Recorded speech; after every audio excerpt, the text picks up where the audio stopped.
Alberto Fujimori and Susanna Iguchi got married on July 25, 1974. Exactly 10 months later, on May 25, 1975, in the district of Jesus Maria, Keiko Sofia Fujimori Iguchi was born, the first of the 4 children the couple would have. Over the next 5 years, her father, who was then a professor at the National Agrarian University, had nurtured the dream that his first child would be a boy. He repeated it with conviction, as if that certainty could tip the scales of fate. In those years, there were no tests to reveal the sex in advance. All that was left was to wait until the day of birth. When the day came, Chelsea Iguchi, Susanna's older sister, approached him and gave him the news. "You were wrong. It's a beautiful baby girl with lovely slanted eyes." Alberto was stunned for a moment, disappointed by the sudden collapse of his expectations. But the disappointment was brief. Very soon, that little girl became the emotional center of both families, a radiant presence that forever changed the way her father saw the world. Keiko grew up in a well-off middle-class family. Shortly after her birth, her parents founded a construction company supported by the family patriarch, Iguchi, who gave them $100,000 in cash and 2 houses as capital. The initial support so that young couple could start making their way. This starting point not only consolidated their economic stability, but also shaped the material environment in which their children would grow up. They all received a privileged education. Keiko was enrolled in the exclusive Sagrados Corazones Recoleta School in La Molina, one of the most prestigious educational institutions in the country, where academic discipline went hand in hand with strict Catholicism. During those years, Alberto took on the role of father, demanding and methodical, teaching her math and science at home, while Susanna represented the affectionate and protective presence. They always spent weekends together, organizing outings, sharing meals around the table, or strengthening their ties with the Nikki community. But everything started to fall apart towards the end of the 1980s. The tension surrounding the construction company became more intense, and the family harmony they once had began to erode. But the real breaking point came in 1988, when Alberto made an unexpected decision to enter politics. At that time, he was presiding over the National Assembly of Rectors, and his profile was beginning to extend beyond the academic sphere. One night, during a family dinner, he announced it bluntly. "I've been thinking about running for president of Peru. What do you think?" The 4 children burst out in excitement, as if they had just heard the promise of an extraordinary adventure. And it surely was, but this one would bring with it deep and painful consequences for the future of the family table. Susanna, perhaps aware of what was at stake, remained in eloquent silence. She did not share the decision. This would mark the beginning of a distance that, over time, would become irreversible and would impact Keiko at a crucial stage of her life. She was only 15 years old and in her 3rd year of high school when, overnight, she became the president's daughter. When her last name became the center of public life in Peru, this radically transformed her daily life and began to redefine her own identity. Now she had to attend school surrounded by security escorts, official vehicles, and strict protocols that imposed distance where there used to be normalcy, and she began to receive a very special kind of media attention. Her movements were watched at official ceremonies, receptions in palaces, and public events, where her presence was. It took on a symbolic weight. The country began to recognize her name and become familiar with her face. Privileges and pressures that, in addition, were accompanied by the constant danger that marked Peru in the 1990s. The country was going through one of its most critical periods, devastating hyperinflation, institutional crisis, and above all, the relentless violence of terrorist organizations like Shining Path and the Tupac Amaru revolutionary movement. With close attention to every move of the new president, the security of the presidential family became a matter of state. Keiko and her siblings had to get used to the permanent presence of bodyguards, traveling in convoys, and restrictions on movement without prior authorization. The spontaneous freedom of adolescence was replaced by a monitored, calculated, and protected environment. However, despite the tense atmosphere, she managed to naturally preserve her school environment, kept her friendships, participated in extracurricular activities, learned to play the piano, and even briefly explored dancing and modeling. They were personal refugees, small territories of normality within a world oversized by politics and power. Despite everything, Keiko was clear about her future. She would study business administration abroad and build her life far from Peru. As we know, time would end up twisting these plans. In 1992, the same year her father carried out the self-coup, Pedro Lopez, April 5th, Keiko finished high school. Her classmates remember her as a responsible and friendly student whom everyone called Chinita. After graduating, she left for the United States to begin studying business administration at Stony Brook University in New York. That step represented more than just an academic project. It was the chance to distance herself from the political epicenter that had marked her adolescence. However, her academic plans were soon disrupted when the war between her parents finally erupted and the marriage broke apart. Amid serious and public accusations, Susana Iguchi reported that Alberto Fujimori, along with his siblings Rosa and Santiago, had created NGOs to channel donations coming from Japan. She claimed that money intended for social purposes had been diverted to personal accounts. While the clothes in good condition were sold, and only the most worn-out garments were distributed among the beneficiaries, the scandal broke into the public sphere.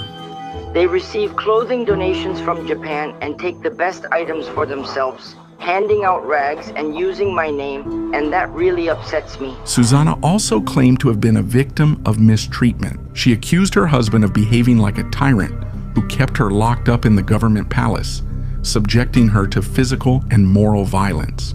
She spoke of kidnapping, torture, and being prevented from seeing her children. Her statements shook the country and caused a devastating media impact for the president. Keiko was on vacation in Lima when everything exploded. Faced with the public storm, she decided to take a clear stance. Both she and her younger siblings closed ranks around their father.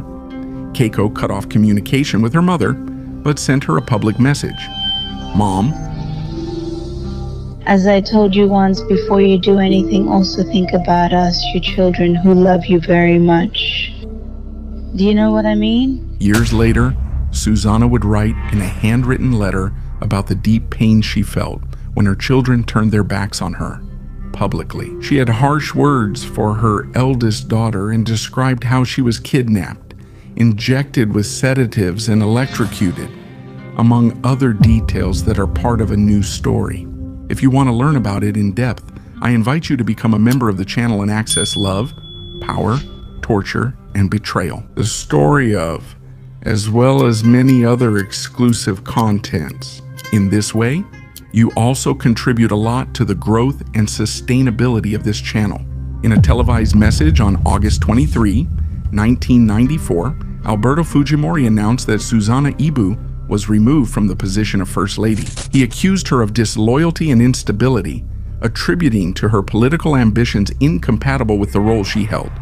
Understanding her unstable and influential character, one cannot give in to blackmail or intimidation no matter where it comes from.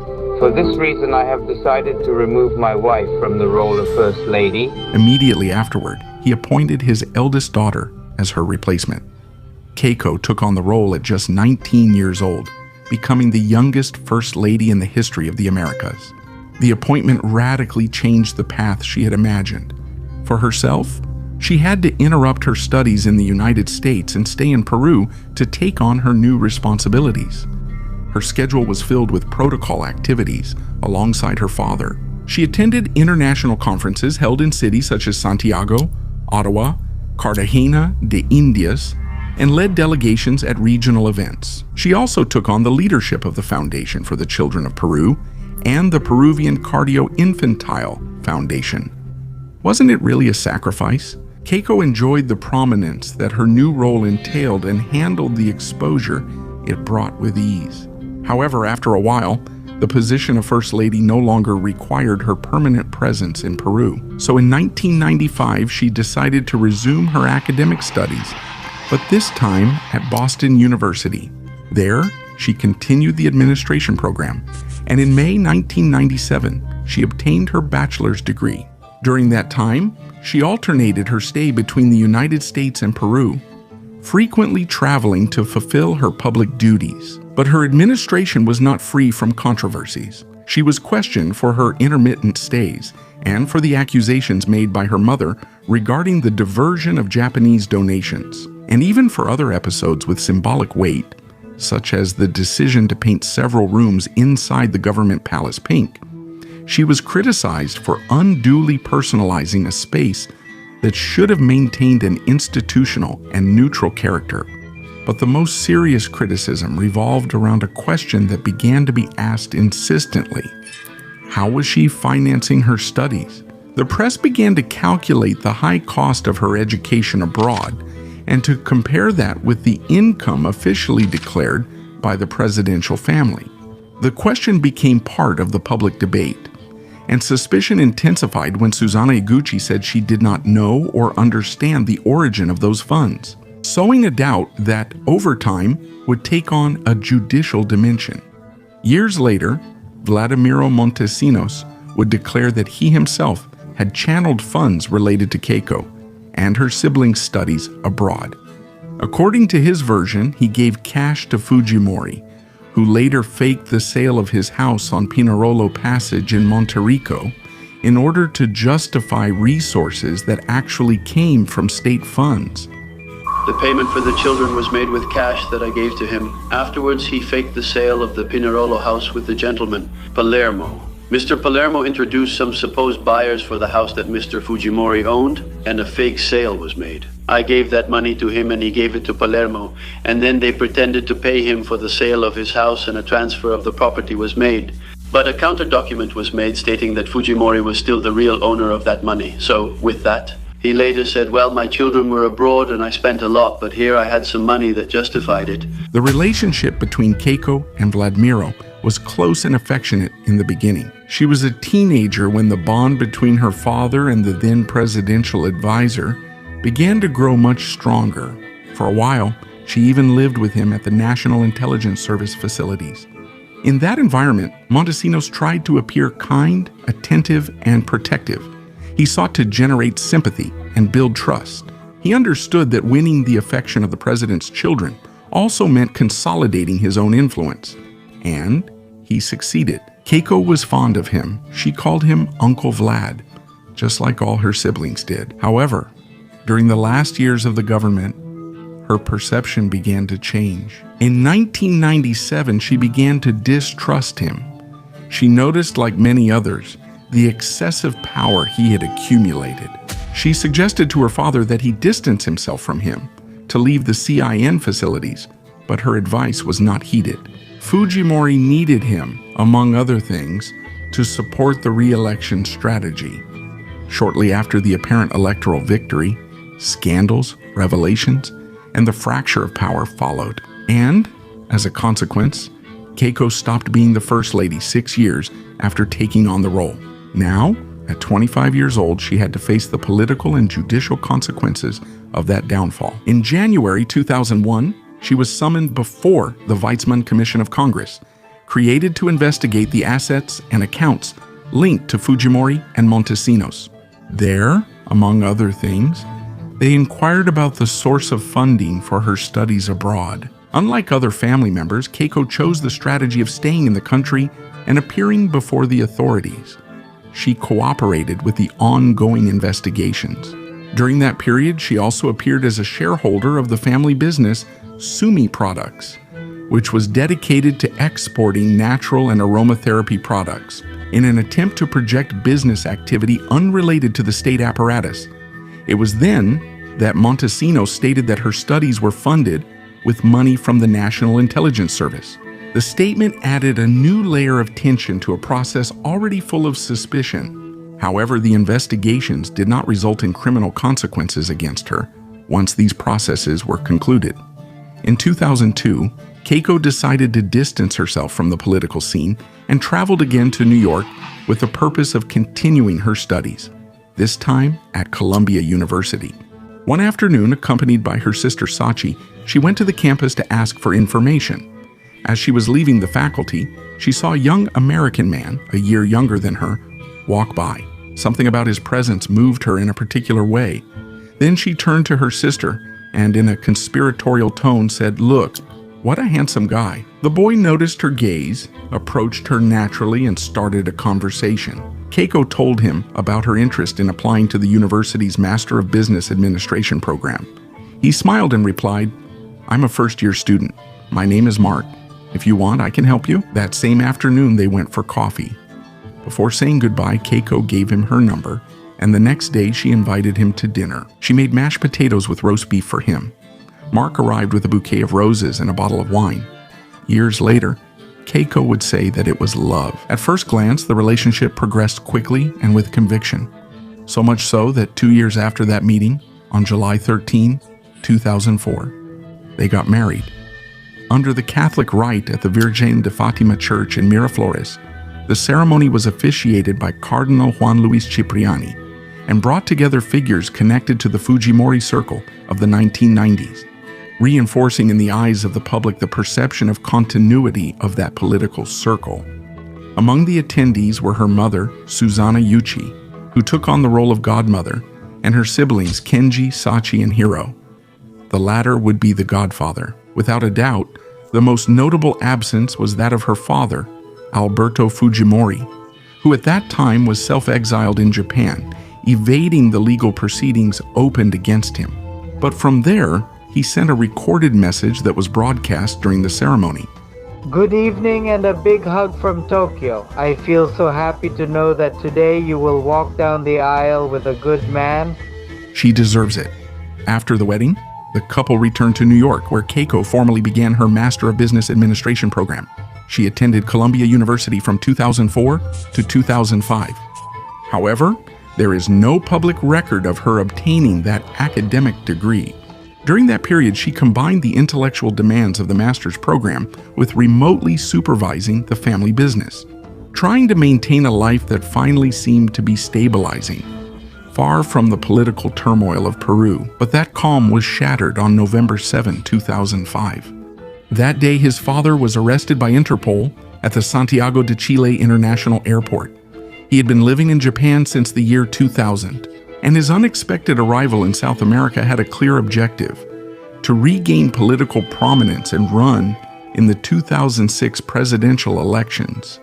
He had no doubt victory would be his, and maybe he was right, but his return did not go according to plan. That same month, the National Jury of Elections rejected the registration of the presidential ticket, if he complies. In response to this, in December 2005, a month after his arrest, the coalition called Alliance for the Future was formed, made up of Cambio 90 and Nueva Mayoría. The main platforms of Fujimorism during the 1990s and his daughter Keiko was presented as the central figure of the bloc, the young face of a political continuity that sought to reorganize after the fall of the regime. She led the Congressional list and publicly assumed a leadership role that would no longer be merely symbolic. She was 30 years old when all this happened, when she made a definitive decision to give up her residency in the United States and return to Lima at the end of 2005. This time, not as the daughter of power, but as a direct protagonist on the political stage, which unexpectedly opened up before her again. She still did not meet the constitutional age requirement to run for the presidency of the Republic, so the candidacy fell to Marta Chavez. However, the central figure was still Keiko. The weight of her last name became the main axis of the entire strategy. It was the support of a group of enthusiasts who regrouped around the memory of Alberto. The campaign focused on vindicating his government. The economic recovery of the 1990s and the defeat of terrorism were their main banners. That memory was reflected in strong numbers. Keiko received more than 600,000 votes, becoming the most voted congresswoman in the country, far ahead of Carlos Bruce from Peru Posible, who came in second with 193,000 votes. However, Marta Chavez only reached 6.7% in the first round, and Alliance for the Future only won 13 seats in Congress, making it the fourth largest parliamentary force. It wasn't a sweeping victory, but it was a symbolic triumph. Fujimorism, which many thought had been dismantled after the fall of the regime, had shown the ability to reorganize under new leadership. Keiko was emerging as a legitimate and unquestionable political heir. Young, determined, trained by her father close to power, and prepared according to her supporters to continue a project that, despite the accumulated scandals, still had a broad and loyal electorate. The 2006 elections established her as a central figure in Peruvian politics. However, her performance in parliament would be subject to severe criticism. During her term, she presented only 21 bills, mainly related to public safety, family issues, and above all, reforms to the penal code. Everything indicated that her legislative actions were mainly driven by an interest in her father's legal situation. In 2007, the first guilty verdict against Alberto Fujimori was read. Keiko reacted publicly, calling it unfair, stating that her father was a victim of political persecution, and questioning the credibility of the Peruvian judicial system. And in the midst of that adverse context, she became a powerful mother for the first time. Her daughter Kiara was born shortly before that sentence, and 2 years later in 2009, Kari was born. That same year, Alberto Fujimori would be sentenced to 25 years in prison for crimes related to human rights violations. Those were emotionally charged times for Keiko, who was also serving as a congresswoman. During that period, she had to request 2 maternity leaves, totaling 180 days of legal leave, to which she added 60 additional days without pay. To these were added stays outside the country for a total of 223 days, related to academic trips and participation in the international events. Finally, she requested 94 more days of leave to start her 2011 presidential campaign. In addition to other recorded absences combined, there were more than 500 days of absence, a figure that her opponents turned into a political argument. The criticism was direct and severe. Daniela Bugatas called her lazy. Meanwhile, Johnny Lizcano claimed that her presence in the plenary was sporadic and that she did not fulfill the legislative responsibility that was hers. Of the few bills she presented, only 6 in 5 years were approved, an insufficient average, a poor record for the representation she held. Her energy seemed focused elsewhere. Keiko directed her efforts toward formalizing her own political organization, Fuerza 2011. With an eye on that year's electoral contest, the strategy was clear: to evoke the economic legacy of the 90s and to promise a firmness equal to or greater than her father's in dealing with crime. They also adopted the orange color that had identified him, projecting it as a symbol of continuity. The strategy also incorporated elements of popular connection. If in the past, Anna Kohler's music had accompanied her father's rise, she would seek the support of voices like Dina Pokar's, although with much less impact. The La Kohler became the moment when Anna Kohler's music returned. During that campaign, one of the first major controversies that would mark Keiko Fujimori's political career also arose: the financing of her candidacy, an episode that years later would become known as the Cocktails Case. The investigation maintained that under the guise of social events intended to raise funds, significant amounts of money were allegedly channeled to support her campaign. The mechanism would have allowed for what is known as smurfing, that is, breaking up large amounts into multiple smaller contributions in order to avoid banking them and make them harder to trace. Over time, the controversy grew larger, as Jorge Barata, former representative of Odebrecht, one of the largest construction companies in Latin America, stated before Peruvian prosecutors that $1.2 million had been delivered through the Brazilian company to Fuerza 2011. According to his testimony, the contribution was due to a strategic interest that is very easy to imagine.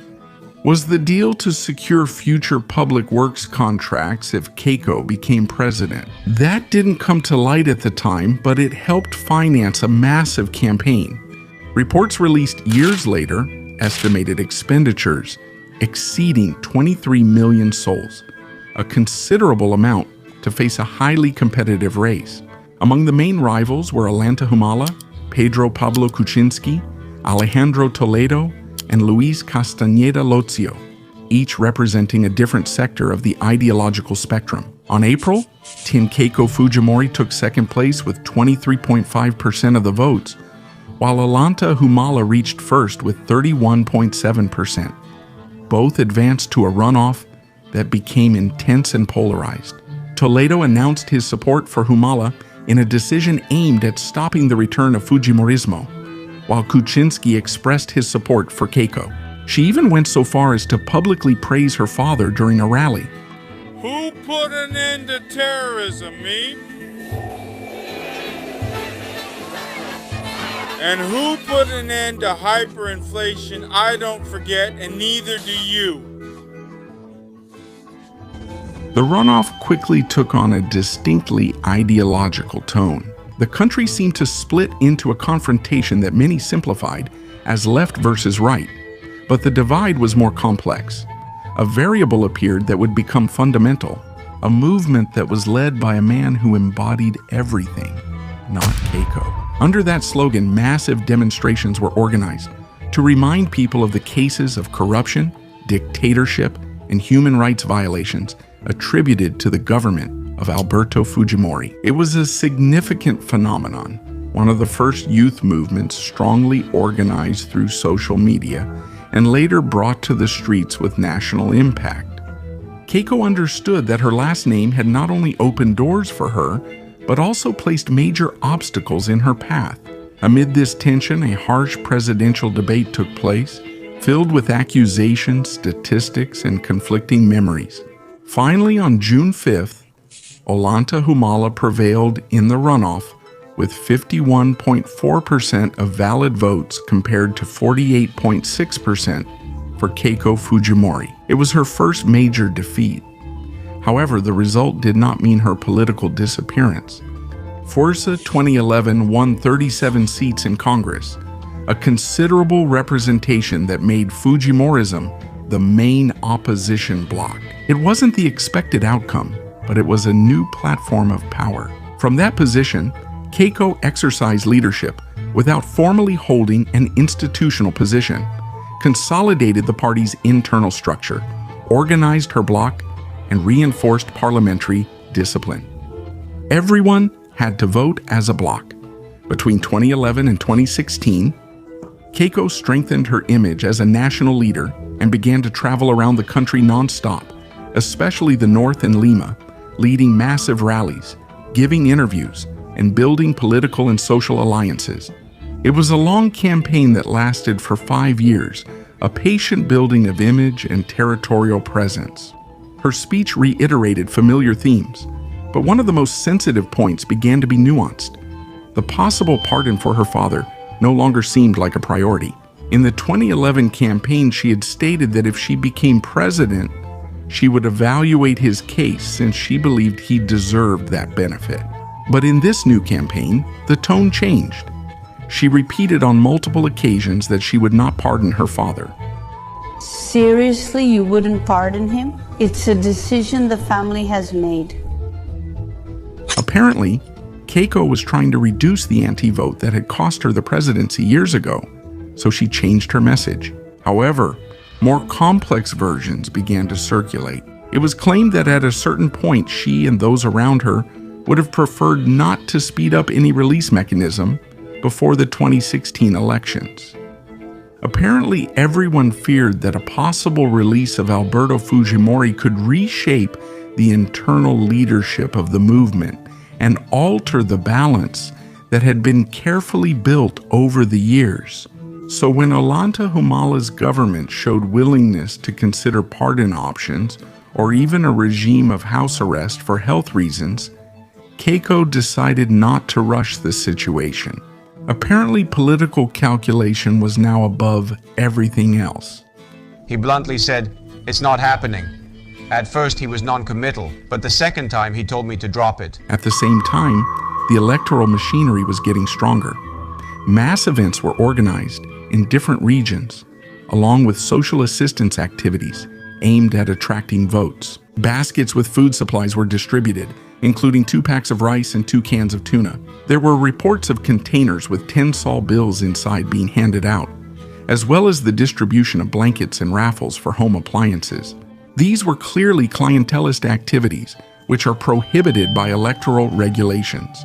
For these actions, the OMP imposed a fine of 100 tax unit on Fuerza Popular, which that year amounted to approximately 395,000 sols. However, the sanction would later be revoked by the National Jury of Elections. To be able to finance this multi-million campaign, fundraising cocktails, contributions from party members, and other activities like the Fujirifaz were intensified. In that context, questions about the real origin of the funds began to intensify. The amounts were high, disproportionate, compared to the officially declared contributions. But within the party, there didn't seem to be any concern. The atmosphere was one of confidence, almost of certainty. The polls not only positioned her as the favorite, but also showed a considerable decrease in the anti-vote, which had been decisive. In her previous defeat, Keiko was very sure she would win. The anti-vote dropped from 50 to 40% in the last 4 years. What if you lose? I don't think so. The ballot boxes in the first round momentarily proved her right. She got 39.8% of valid votes, a figure far higher than the 21% reached by Kuczynski. Veronica Mendoza, Alfredo Barnechea, and Alan Garcia were further behind, all at a considerable distance from candidate Fujimori, who also secured 73 seats in Congress. The quadruple obtained by Peruvians for change. The scenario seemed to be aligning. 5 years of strategy, territorial presence, and party discipline had paid off. Victory seemed inevitable, but in the second round, Keiko would receive precise blows. The first was political. The other candidates, including Veronica Mendoza, closed ranks around Pedro Pablo Kuczynski under a strong argument to prevent the return of Fujimorismo to power.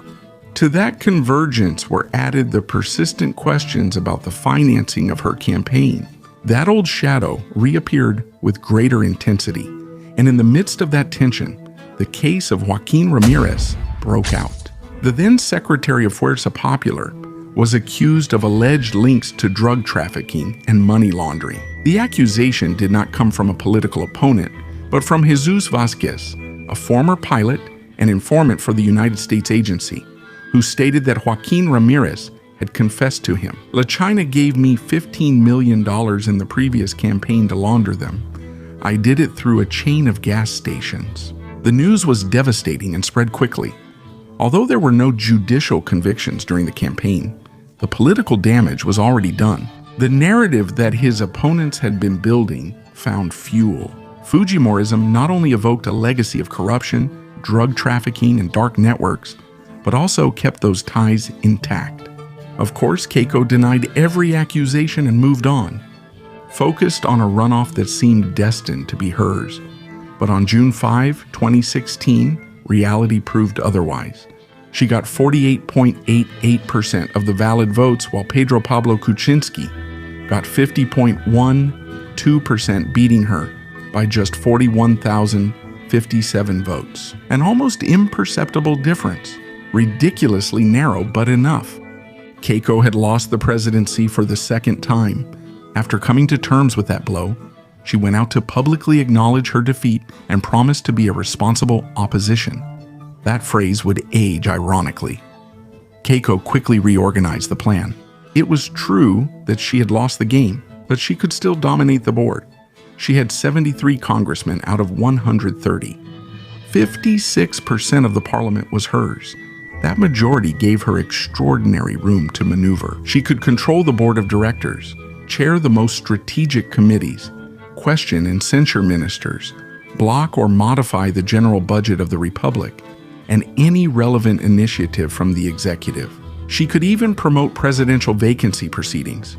Keiko had the power to decisively influence the stability of the government, and she did so from Congress. She began to systematically obstruct any project that could strengthen his image, even if that ended up harming the country. In September 2017, an audio recording of Fuerza Popular Congresswoman Yesenia Ponce brought it to the surface, a logic that until then had only been suspected. In the recording, Ponce explained that Keiko had opposed promoting her bill related to the Chinecas megaproject, an ambitious irrigation plan in the Ancash region, aimed at modernizing irrigation infrastructure and expanding the agricultural frontier, with a direct impact on thousands of residents. According to her account, Keiko summoned her to her office and acknowledged how good the project was, but said that under no circumstances would she give that victory to the executive. So she ordered it to be shelved, postponed, kept for at least 4 years, until it could be carried out under her own administration. Very good project, but it's not the right time. Now we have to do something for our party, and if our party politically doesn't like it, then the whole project has to benefit the executive. If Yesenia isn't going, I don't care if she's from Tarcudi, that Diofilo for 20,000 without 100,000 people. It's not happening. It was hard to think that episode was an exception. Rather, it seemed like the visible expression of a broader logic, to exercise opposition without concessions. Keiko had a powerful lever of power in her hands and never hesitated to use it.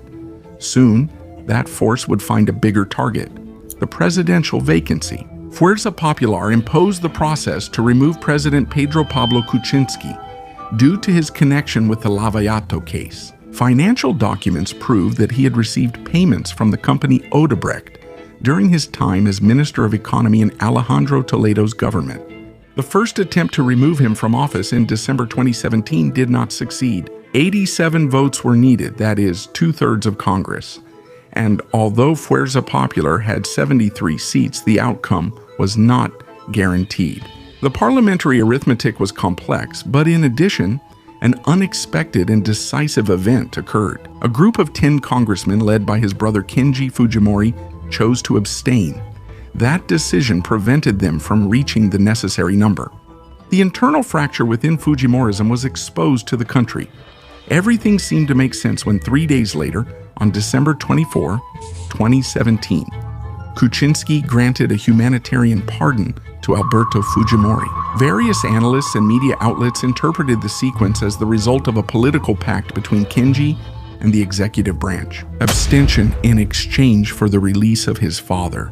The gesture not only weakened the government, it also divided Fujimorism, generating a new crisis that later intensified with the release of the so-called Keiko videos. But anyway, that's another story. If you'd like to see it along with other episodes that marked Peruvian politics, I invite you to subscribe to the channel. With your support, this project can continue to grow and produce content with the depth that these stories deserve. And if you're enjoying this one, don't forget to like it, share it with those who might be interested in these topics, and leave your comment. I read them all. By March 2018, Keiko's caucus had already secured the necessary votes. The second motion for vacancy was hanging over the executive like a sword. Pedro Pablo Kuczynski submitted his resignation. Before this happened, Keiko had shown the real power of her 73 seats, and she also used that strength against her brother. We have been victims of a parliamentary dictatorship. We have been victims of that overwhelming majority of popular force who don't care about the rules, trampling on people's rights. Despite the internal fractures, during the first half of 2018, everything seemed to fit into the plan that Keiko had drawn up. Parliamentary control remained firm, and their ability to exert influence was still intact. However, in the second half of the year, 2 blows would come that would alter the course. The first erupted when the program Panorama broadcast a series of audio recordings that sparked a national scandal over alleged influence peddling within the judicial system. The recordings revealed phone conversations between then Supreme Judge Cesarino Strosa and businessman Antonio Camayo. In these, a meeting was arranged with a woman identified by the codename Mrs. K. Mrs. K like that in a generic way. Mrs. K the K, wow. Mrs. K. It was obvious to everyone who was behind that letter. It was as obvious as Keiko denying it, rejecting any connection. For his part, Judge Inostroza tried to divert attention, claiming that Mrs. K actually referred to Congressman Mickey Torres. a weak version that ended up being denied by Antonio Camayo himself. Who is he referring to? Who do you refer to as Mrs. K? When I say Mrs. K, I mean Mrs. Keiko Sofia Fujimori. Who do you refer to as the lady of the number one force to Mrs. Keiko Sofia Fujimori? The scandal coincided with an internal crisis in the party. Several figures began to distance themselves from popular force. Among them was Daniel Saliveri, who stated before the prosecutor's office that Keiko had asked him to arrange a meeting with the Supreme Judge, Cesar Inostroza. Another piece of evidence that she was Mrs. K. The question was inevitable for public opinion. Why? Why would the leader of Fuerza Popular, who was in an advanced stage of a criminal process for money laundering, want to meet with the Supreme Judge? What was her interest? What did she want to propose? These questions fueled the political and media impact of the case, expanding the shadow that already surrounded her. However, Keiko would not be sentenced for this. Although it was a severe blow to her reputation, there was another, much bigger one about to fall, called Lavalato. From that main investigation, a specific line known as the cocktails case emerged. On October 10th, the outcome was abrupt. Keiko was arrested for alleged money laundering crimes linked to illegal contributions attributed to Odebrecht for her presidential campaigns. The judiciary ordered 36 months of preventive detention, and she was incarcerated in the Women's Annex Prison of Corrillos, also known as Santa Monica. The image was shocking. The most powerful woman in the country had fallen, amid the jubilation of some and the lament of others. Keiko, I love you. Hang in there, my love. Hang in there. Keiko spent 13 months in prison. Her defense team launched an intense series of appeals and motions before the Supreme Court. At the same time, her sister Sachi Fujimori filed a habeas corpus petition before the Constitutional Court, questioning the legality of her imprisonment. The party mobilized, denounced excesses, spoke of political persecution, and sought to bring the case before international organizations. Even her husband, Mark Vito Villanella, staged a highly publicized hunger strike in front of the prison. In August 2019, the Constitutional Court ordered her release. The ruling was celebrated by her supporters and family members as a vindication, but the calm was short-lived. 5 months later, in January 2020, the judiciary once again imposed preventive detention on her. This time for 15 more months, Keiko returned to prison. The cycle seemed to repeat itself, however, 3 months later, the court. On April 30, 2020, in the midst of the spread of COVID-19, she was granted house arrest for health reasons. In July of that same year, she was released with restrictions. Many believed that those long 16 months behind bars would mark a turning point, that the confinement, the legal exhaustion, and the deterioration of her public image would finally convince her that her political cycle had come to an end. It seemed to repeat itself, imagining a withdrawal, maybe a few years of silence, a return to private life where she could prioritize her family and leave behind a dream that seemed definitely buried. But exactly the opposite happened. As soon as she regained her freedom, Keiko reappeared on the scene. Popular Force was no longer the imposing machine that had dominated Congress a few years earlier. Its caucus had been reduced to just 15, congressmen. Internal cohesion was weakened, and her leadership was highly questioned. But Keiko did not back down. Instead of stepping aside, she decided to double down. In October of that same year, she announced her return to the electoral arena. For many, that was a reminder of how addictive power can be. It's a substance that's hard to quit. It lingers in your blood. Once you've felt it, irrelevance becomes unbearable. That same uncontrollable need was what years earlier drove his father to come back, even knowing the risk he was taking. Maybe at that moment, Keiko didn't fully understand that obsession, but now she was experiencing it herself. That's how she began to prepare for a new contest, the 2021 elections. Against all odds, and despite the accumulated wear and tear, her name remained among the top spots in the polls for almost the entire campaign. But she was more polarizing than ever. Aware of this, she tried to project a different image, a more modern, moderate tone. She tried to distance herself from the past and even began to acknowledge political mistakes made by Fujimorism. As expected, in this election, she received the lowest vote count of her 3 candidacies, just 13.4% of the votes. A modest figure, but enough for her to secure second place, behind the 18.9% obtained by the outsider, Pedro Castillo. At first glance, the result seemed weak, but paradoxically it looked encouraging. Castillo had emerged as an unexpected electoral phenomenon, a rural teacher with a radical leftist discourse, proposals for constitutional change, and a political environment that raised many red flags. His image generated a lot of distrust. Thanks to that, for the first time in many years, anti-Fujimorism, one of the country's most persistent political forces, found a worthy adversary, a figure capable of generating a similar rejection. In the midst of that climate, an unexpected element also appeared. Everything seemed to indicate that Keiko had important strategic support. The runoff became one of the most polarized contests in the history of Peru. The country split into 2 irreconcilable halves. For the electorate, the decision became especially difficult as a large part of the population did not feel represented by either of the 2 options. On June 6, 2021, the country once again held its breath in front of the polls. The count progressed slowly. For hours, no one could say for sure who would govern Peru. In that context, Fernando Oliveira appeared to show new audios of Vladimiro Montesinos, trying to manipulate the election results in favor of Keiko.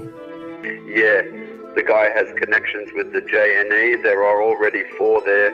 There's a panel of 4, right? He does have access to 3 of them. He's directly missing 1, but with 3, that's enough. Of course, then with 3, that's enough.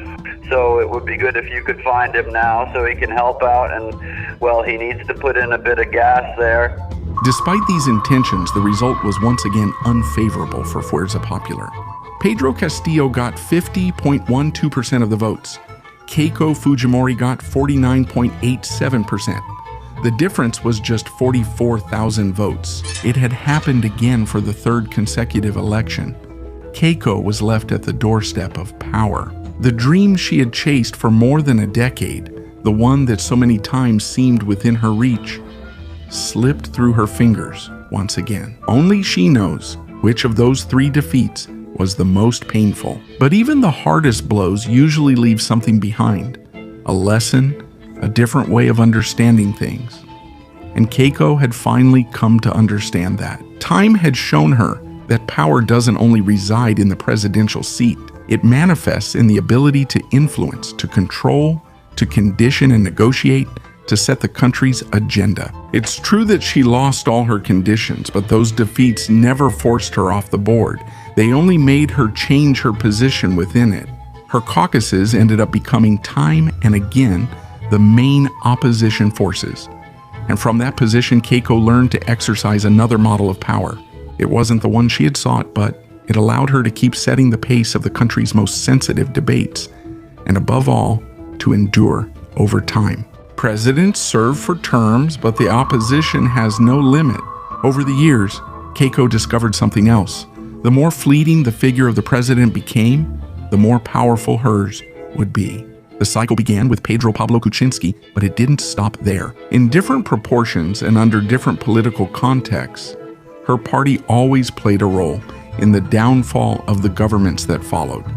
7 presidents in 8 years. It's a statistic that can hardly be explained as a mere coincidence. Keiko announced her candidacy for the 2026 elections, but that's no longer news that surprises anyone. Everything indicates that her obsession is no longer limited to winning the presidency. Her new goal is to maintain the great power she possesses and be the last figure still standing when all the others have fallen. It's her way of controlling the board and making the country keep moving at her pace, at China's pace. At her pace. This is a struggle to stay in power. I know the beast from the inside, I know it. Thank you so much for making it this far. If you like this story, I invite you to give it a like and subscribe to the channel. See you in the next one, Goodbye.